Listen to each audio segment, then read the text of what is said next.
Yo, what's up mga idol? Bali update lang tayo ngayon.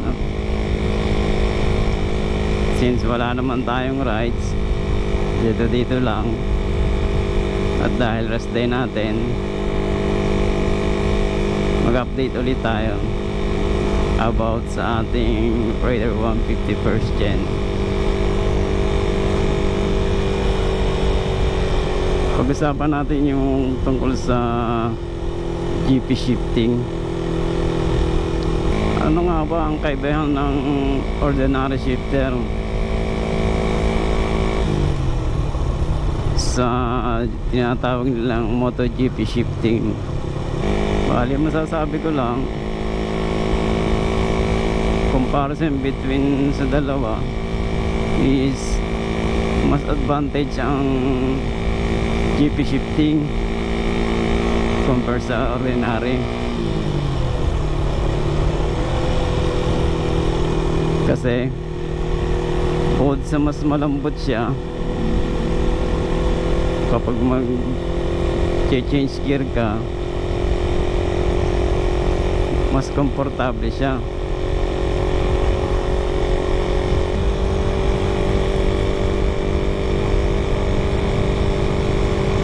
Bali, ginawa natin dito kay Blue, pinalitan natin siya ng GP shifting.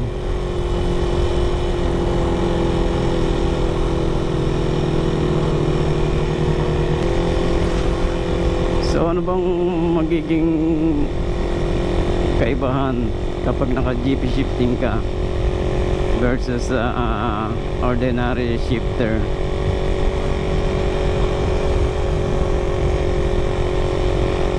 So unang-una,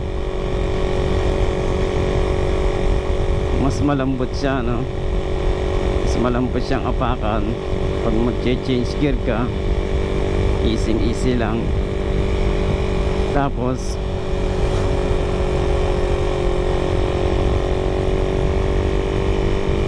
yung gear shifting pattern niya ay mag-iiba. Yung ordinary pattern ay 1 down, 5 up. So pag nag-GP shifting ka, mababaligtad siya, magiging 1 up and 5 down.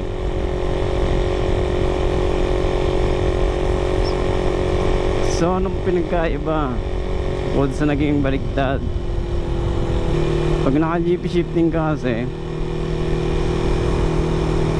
mas comfortable mag-change gear kung ang apak mo is puro down. Ibig sabihin, mas mabilis ang acceleration mo pang gaganon.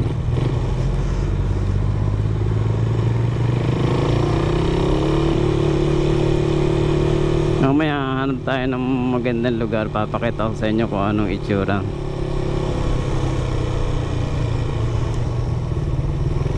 Kung anong kaibahan ng GP shifting sa ordinary shifter.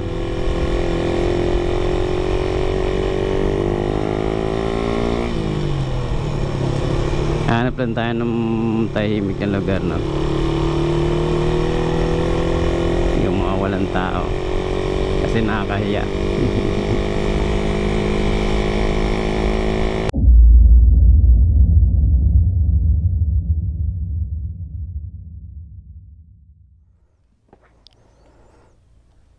So yun mga idol, no? Dito tayo nakakuha tayo ng medyo tahimik na pwesto. Papakita ko lang sa inyo kung ano yung sinasabi ko sa inyo na GP shifting at kung ano yung pinagkaiba niya ito sa ordinary shifter. So ito sa akin ay naka GP shifting na. So ito yung ginawang pagkakaiba. Kung mapapansin nyo, wala siya yung connecting rod na nagko-connect dito papunta dito. Bali single na siya. So ito yung sinasabi kong rod. Dati kasi ito nakalagay dyan. Ito. So ba yan? Dito pala dito. Tapos ito yung connecting rod na dapat nagko-connect siya dito. Yan, nakaganyan. Yan ang dating ang original na forma niyan. Kaso ang problema, kaya tinanggal ko siya. Kaya mag-isip ako ng gear. Minsan matigas. Minsan naman bigla na lang natatanggal yung mga tornilyo dito. Dito sa unahan, tsaka dito sa likod. So tuwing nag-play siya, hindi mo na namamalayan, lumuluwag. Parang ganyan. Bigla na siya lumuluwag. Lalo na pag naglo-long drive ka, siyempre gamit na gamit siya. Minsan, hindi na mamalayan, matatanggal na pala. So napaka-hassle noon pag inabot ka nun sa biyahe. Lalo pag nasa alanganin lugar ka, hindi ka na pagdala ng tools. So napaka-hassle noon para sa atin mga idol, no? So kaya ang ginawa ko, nagpalit ako ng GP style shifting. So katulad na ito, ang kaibahan sa kanya, ang naging shifting pattern niya is pabaliktad na. Tulad na sinasabi ko kanina, kung ang ordinary ay 1 down, 5 up, ito magiging 1 up first gear, and then 5 down, 2, 3, 4, 5, and 6. So, ano pang pinag-iba niya? Kung ano pang magiging advantage niya bukod sa malambot? Kasi, kaya ako nasabing malambot, kasi wala na to. Yung nagko-connect dito. Ito kasi, kapag hindi maganda ang pagkakasaunan, may tendency na matigas tuwing mag-change gear ka. Tuwing sisikwatin mo siya or pababa, minsan matigas, no? Tapos minsan nagraras pa yung mga dulo niya. So mayroong friction. So ito, advantage pa nito. Kaya mostly makapapansin nyo sa mga nagsisirkit, ganito ang style ng shifter nila, GP style shifting. Kasi kapag halimbawa ang rider malaki ang paa, siyempre nakaganyan ang paa. Tapos pag mag-shift siya, nakaganyan pa siya sa ilalim. So ang tendency nun, minsan sumasayad yung paa sa lupa, no? Mas mababa yung, mas malapit yung ground clearance ng paa. So medyo ano yun, prone sa accident yan, no? Kaya ang mangyayari dito, tuwing mag-shift siya, nasa ibabaw na yung paa mo, para nakaganyan. So mas madali na, apak ka lang ng apak, diba? Kaya yung paa mo hindi siya malapit sa pagkasayad sa lupa, no? So safe, ibig sabihin safe na siya, no? Isa pa, pag nasa cornering siya, ano? So ito yung paa, at nasa kabilang side siya, or dito liliko siya sa kaliwa. So yung motor nakatagilid ng ganyan. Isipin nyo kung ang paa nyo ay nakandya sa ilalim at nakatagilid ng ganyan yung motor, di ba mas malapit siya sa semento? Tsaka pag mag-shift ka ng pataas, medyo may delay compare sa puro pababa. Yan, di ba? Kumbaga quick shifting na rin siya. No? Kasi puro apak lang ng apak. Mapapansin nyo rin yun sa mga naka big bike, iniiba nila yung gear shifting pattern din nila, no? Ginagawa rin nilang GP shifting kasi ganun nga ang advantage na, no? Mas malambot, quick acceleration pa, no? Quick shifting kung tawagin. So ito itong kulay blue part na to ay shifter ng Rizoma. Tapos meron siyang mga butas dyan, adjustable. So pwede nyo siyang iatras, pababa, or palapit dito. Depende, no? Depende sa size ng paa nyo kung saan kayo mas komportable. So may mga adjustable naman ng butas yan, lilipat nyo lang tornilyo.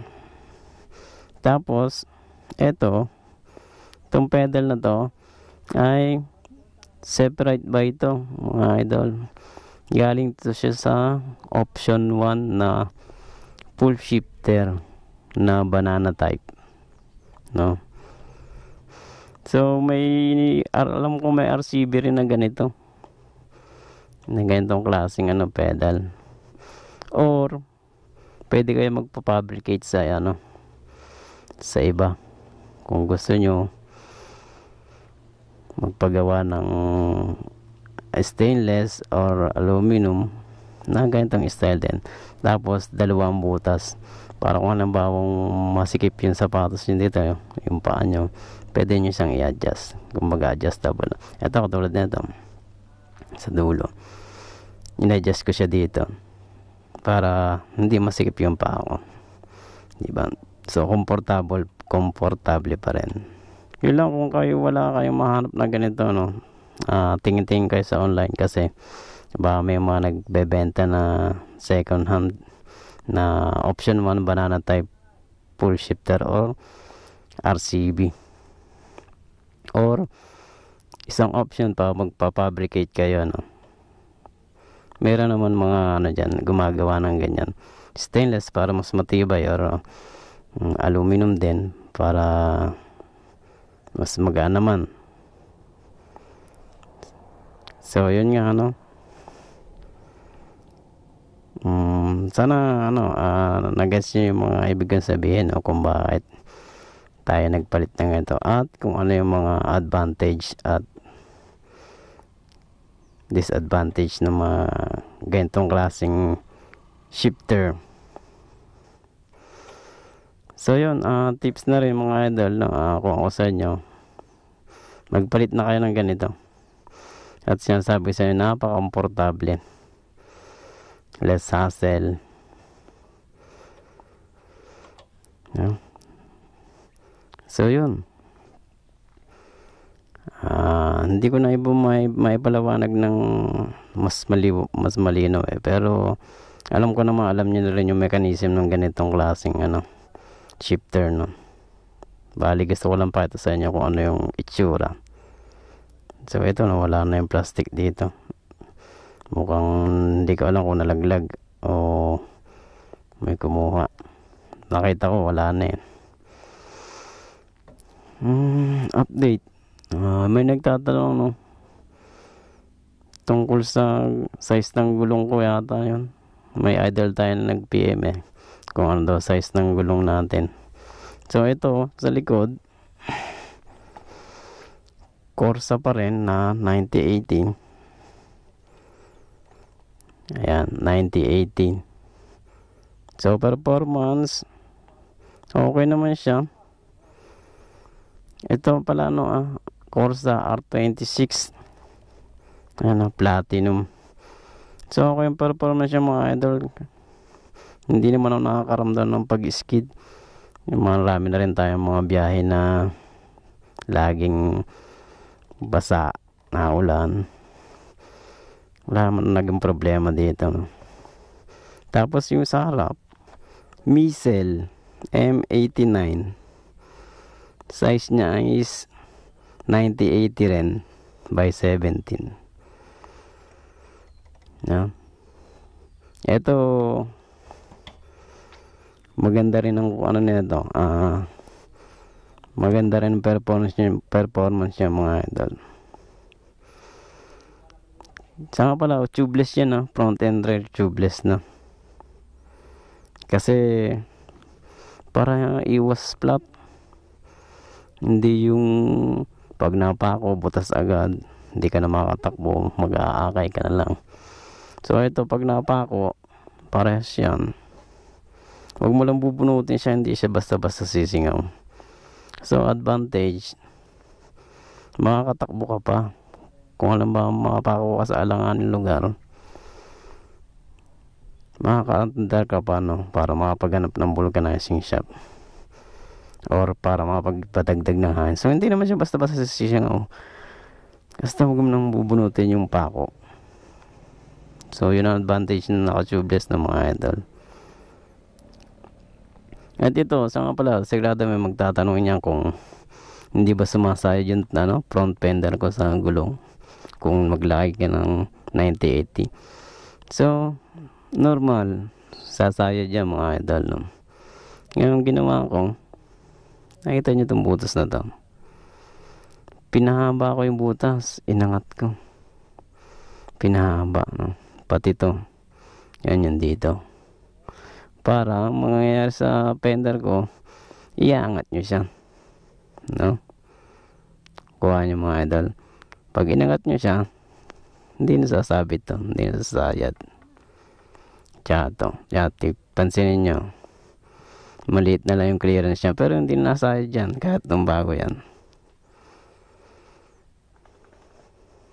Kaya magagamit nyo pa rin ng 9080, no, na size ng gulong sa front. So yun, no, mga idol, alam nyo na kung anong size ng gulong ko sa front. 9080. May dog. May awas ko doon. Huwag mong iihiyan yan. Okay, isa pa, may nagtatanong, no, sa bracket ko naman. So ito idol, GB bracket kasama ng base plate, Orig GB ang mga idol, no, with base plate. Pero yung box, top box is separate by. Itong top box, ano lang to, mura lang to, 700, 750 HNJ. Tagal na rin to mga idol, 30 liters. So hindi naman ako nagkaroon ng problema sa top box na to, no, na baka sakali na hulog, hindi. Basta huwag mo lang siya lalagyan ng mabigat. Siguro mga ano lang, kung nilalagay ko lang dyan, mga kapote, mga helmet, jacket, bag, yun lang. Tibay rin naman siya, ayos din, nasa nagamit na lang. Tapos ano pala, plug and play lang siya mga idol, no. Tapos yun yung pala, pag ginabit mo siya, dagdag ko na rin, no, tatabasan mo siya ng konti dito. Ayan, may tabas, kasi para itong pairings mo, hindi mo na siya aangatin tigkabila. Yun lang. Tapos yan, sakto naman yung mga tornilyo. Tapos isa pa, may nagtatanong din pala, no, about sa eto, Gen 1 canister, kung yung saan nyo, kung pag may nakatatak daw ba na Suzuki is original. So eto, nabili ko lang to online. Hindi naman ako 100% sure na original, pero tingin ko legit to, original to mga idol. Tingin ko lang, kasi yun, meron din siyang logo ng Suzuki naka-engrave, tapos may mga serial number. Ito TIS 341-2543 2000 FU150 Thailand. Yan, naka-engrave, no. Ewan ko kung nakikita mo. Yan, meron din siya. Pero tingin ko okay naman siya, kasi tinignan ko yung loob niya, compare ko sa stock canister ko ng pang new breed. Parehas lang. Parehas lang ng loob. Ito pinakalkal ko na rin to, no? Nasabi ko na to sa isang vlog ko. So ayun mga idol. Ito pa pala, may isa pa. Yung big elbow ko. Diba? Nakakabit na yung araro natin. Kasi doon sa daing na big elbow ko, hindi ko maikabit yung araro. Kasi nasayad to. Ngayon diba? Malamig na. Laki ng gap niya. Naikabit ko na siya ngayon. Yun lang. Maganda rin naman yung kasa niya. Yun lang, medyo mas maliit siya pagdating dito compare do sa daing. Pero sa performance, no, pansin ko lang mas malakas yun sa daing. Kasi siguro gawa nung mas malaki yung part niya dito compare dito. Parang meron siyang backflow ba yun? Basta parang ganun. Yung air niya naiipit tapos biglang labas ng sabay nang bigla, no? Parang may back pressure pala, yung back pressure mga idol. So yun, no? Pero okay naman to. At least naikabit ko yung araro, no? Kasi sayang to kung hindi mo magagamit. Binili mo tapos hindi mo gagamitin dahil sa elbow. So konti lang naman diferensya niya. Kita niyo ba mga idol? Ayan, diba? Maliit lang yung clearance niya sa pinakailalim ng crankcase. So maganda yung pagkaganon yan, tawid. Yun lang, medyo maliit siya compared sa daing. Yun lang naman advantage nun. So yun lang muna mga idol, no? Yan lang, simple lang naman si rider natin. Hindi naman kasi ako mahilig magpaporma ng motor. Basta ang inuuna ko lang kung ano yung mas importante. Yun, safe ako, ano. Ayoko kasi mag-modified na nakasalang-alang yan safety natin, no? Safety first pa rin. So genuine naman, maporma naman talaga eh. Kahit stock, marami naman nagpapatunay niya, no? Di ba? So yun lang mga idol. Sana medyo sana may nakuha kayo kahit konti lang dito sa pinagsasabi ko, no? Update na lang kayo or comment na lang kayo ulit pag may mga tanong kayo, tapos susubukan natin sagutin sa mga vlog natin na susunod, no? Katulad na ito. Alright. Hirap maghanap ng preso mga idol. Dito tayo ngayon sa golf course. Ngayon lang ako nakapunta dito eh. Ganda mga idol. Silipin natin. Ayan, no? Golf course nga, diba?